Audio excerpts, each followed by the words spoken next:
Hola Mugiwara, bienvenidos a navegar con nosotros de nuevo. La imagen de Goldie Roger, el legendario rey de los piratas, siempre ha sido retratada de manera heroica, casi mitológica. A pesar de sus acciones cuestionables como pirata, el mundo de One Piece frecuentemente lo presenta como una figura liberadora, visionaria, que inspiró a generaciones. Sin embargo, con la publicación del SBS del volumen 112, nueva información pone esta figura bajo una luz diferente, y quizás no tan noble como antes. La revelación de que la tripulación de Roger contaba con un torturador, interrogador, oficial llamado Millet Pine cambia completamente el tono de las actividades de los piratas de Roger y nos lleva a una pregunta inquietante. ¿Realmente Roger era el héroe que todos creían o un verdadero monstruo disfrazado de leyenda? Esta teoría va más allá de una simple deconstrucción de Roger. Propone que Shanks, actualmente una figura ambigua y cada vez más sospechosa en el universo de la obra, fue moldeado y posiblemente corrompido por este lado oscuro de Roger, convirtiéndose en una figura con intenciones mucho más complejas de lo que aparenta. Y en esta parte 1 nos enfocaremos en las evidencias directas del manga, de los SBS y de datos secundarios, para argumentar que Roger y su tripulación operaban con métodos brutales y estratégicos, y que esto influyó directamente en la formación de Shanks. La información más impactante del SBS 112 es, sin duda, la inclusión de Millet Pine como torturador, interrogador, oficial de la tripulación de Roger. Eso, por sí solo, cambia el tono de la historia. Hasta entonces, incluso con su título de rey de los piratas, la tripulación de Roger era vista como aventurera, curiosa, buscadora de conocimiento. Pero el uso de la tortura como método para obtener información indica algo mucho más oscuro. ¿Para qué un pirata tan poderoso necesitaría un especialista en tortura si no fuera para sacar información vital mediante métodos extremos? Y más aún, Millet Pine no es descrita como una guerrera o luchadora, sino como alguien cuya única función era forzar confesiones o extraer datos cruciales. Esto no encaja con la imagen de una tripulación pura de intenciones. Al contrario, si ellos llegaron a Laugh Tale y descubrieron los secretos del mundo, muy posiblemente usaron métodos crueles para conseguir pistas, información sobre los poneglyphs y la ubicación de piedras antiguas. Esto coloca al mismo Roger como alguien pragmático, que no dudaba en emplear métodos cuestionables para alcanzar su objetivo. Otro punto esencial es entender lo que estaba en juego. La tripulación de Roger no solo buscaba aventuras, estaban tras el mayor secreto del mundo, algo guardado por los mismos dioses y escondido a través de lenguas muertas, poneglyphs y civilizaciones extintas. Eso ya indicaba que no sería un viaje pacífico. ¿Y si alguien se negaba a colaborar? ¿Y si tribus enteras o familias, como los Kozuki, guardaban secretos esenciales? ¿Roger estaría dispuesto a negociar o a obligar por la fuerza? La presencia de un torturador da la respuesta. La teoría aquí sostiene que Roger, al igual que los propios Tenryubitos, era alguien que usaba su fuerza para moldear el mundo a su visión. La diferencia es que él creía estar haciendo eso por un bien mayor. Pero como hemos visto muchas veces en One Piece, incluso las intenciones nobles pueden corromperse con la práctica. Roger puede haber justificado todos sus actos en nombre del descubrimiento, de la libertad, de la justicia. Pero los medios empleados dejan claro que hubo víctimas en el camino. Shanks entró a Tipuis a la tripulación de Roger siendo aún un niño, como grumete, junto a Buggy, y eso plantea una cuestión. ¿Qué absorbe un niño al crecer en medio de una tripulación que, además de piratería, incluía interrogatorios y tortura como parte de su operación? Aunque Roger fuera protector, Shanks era un observador, y más que eso, estaba siendo moldeado por la lógica de la tripulación. Fuerza es poder. La verdad viene del dolor. Los objetivos nobles justifican cualquier sacrificio. A lo largo de la obra, Shanks siempre ha sido presentado como un hombre carismático, poderoso y aparentemente equilibrado. Pero mientras pasa el tiempo, surgen más pistas que indican que su agenda es mucho más misteriosa de lo que parece. Se encuentra secretamente con los Gorosei, impide conflictos estratégicos basados en sus propias prioridades. Parece saber secretos del siglo perdido, del linaje de Luffy, y aún así actúa como mediador entre mundos, sin comprometerse con ningún bando. Esa ambigüedad es fruto, según esta teoría, de su crianza en la tripulación de Roger. Al crecer, viendo a Roger justificar métodos crueles en nombre de la libertad, Shanks aprendió que no hay un verdadero bien o mal, solo resultados. Esa mentalidad gris es lo que lo hace tan difícil de clasificar hoy. Puede salvar civiles y al mismo tiempo entregar información a dioses. Otro aspecto fundamental es comprender que Roger era un símbolo de libertad absoluta, pero la libertad, en su extremo, puede significar caos. Si todo está permitido en nombre de la libertad, entonces la tortura seguridad, el enfrentamiento con civilizaciones, el irrespeto al orden vigente también están permitidos. Y eso fue lo que practicó la tripulación de Roger. Lo que para algunos pudo parecer revolucionario, para otros fue devastador. Shanks heredó esa filosofía. Es un hombre que valora el equilibrio, pero que claramente cree que puede decidir qué debe hacerse y quién merece saber qué. Esto es una forma de justicia autoritaria, un paradoja interesante que puede indicar que Shanks hoy repite la postura de Roger, hacer lo que sea necesario por un supuesto bien mayor, aunque implique pactos oscuros, omisiones y decisiones tomadas unilateralmente. Pero calma, esta teoría no es para afirmar que Shanks es un villano en el sentido tradicional, sino que puede ser el verdadero antagonista ideológico de la recta final de One Piece. Y esto tiene más sentido si miramos su origen. Shanks no creció en una aldea destruida ni en un hogar abusivo. Fue moldeado por Roger, el hombre que liberó al mundo, pero con puño de hierro, si era necesario. Y esto nos lleva a un paralelo directo. Eustace Kid vs Shanks. Kid era un pirata brutal, pero fue derrotado en segundos por Shanks, quien, hasta entonces, era un pacifista. La verdad es que Shanks es capaz de eliminar amenazas de forma fulminante y estratégica, y lo hace sin dudar, así como Roger lo habría hecho.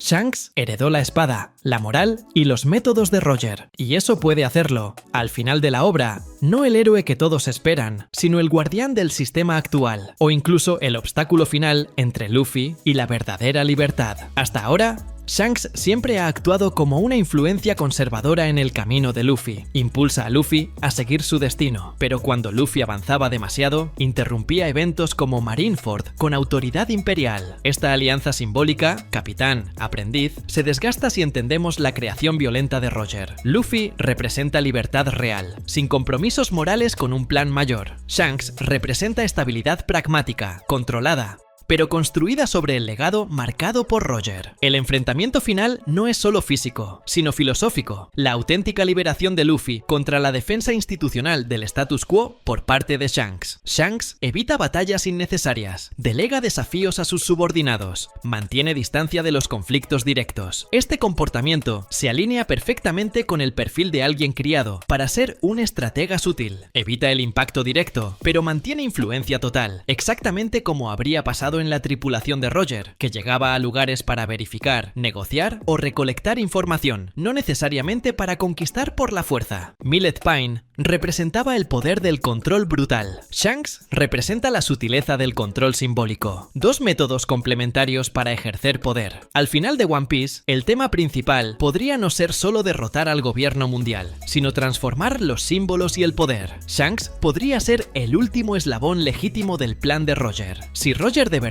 estuvo dispuesto a la tortura para mantener su camino, Shanks podría ser quien decide concluir el legado de otra manera, no con espada ni sangre, sino con pacto, influencia y simbolismo. Y, dependiendo de cómo esto se alinee con las convicciones de Luffy, él podría convertirse, en última instancia, en el verdadero adversario ideológico de la Era del Sol. Al examinar los símbolos que dejó Roger, espadas como Shodai Kitetsu, fraude del río Poneglyph, murallas ancestrales y los métodos que usaba, interrogatorios, informantes, tortura, nos damos cuenta de que la tripulación tenía una clara dicotomía. Más allá del orgullo pirata, ejercían control y manipulación. Shanks, al heredar esos símbolos, podría haber adoptado la misma dicotomía. Él defiende la libertad, pero actúa como guardián de los secretos del gobierno mundial. Y eso refuerza la idea de que es el guardián secreto del trono mundial, al menos mientras planea algo más grande, o mientras intenta evitar que el mundo colapse por revelaciones peligrosas. Con la información del SBS 512, ahora entendemos que la tripulación de Roger operaba con métodos crueles y pragmáticos, algo que rara vez se había explorado antes. Esto, combinado con el comportamiento silencioso y controlado de Shanks después de la era de Roger, nos permite reinterpretar la figura de Shanks como un heredero del oscuro legado de Roger, que consolidó sus actos con ideas de control simbólico y estabilidad institucional. Y eso es todo, Mugiwara. Espero que hayas disfrutado el video tanto como nosotros disfrutamos haciéndolo. Si deseas seguir acompañando nuestras aventuras, no olvides suscribirte y activar la campanita para recibir notificaciones. Deja tus comentarios sobre lo que te gustaría ver en el próximo video y hasta entonces, que la suerte esté siempre de tu lado. ¡Hasta la próxima!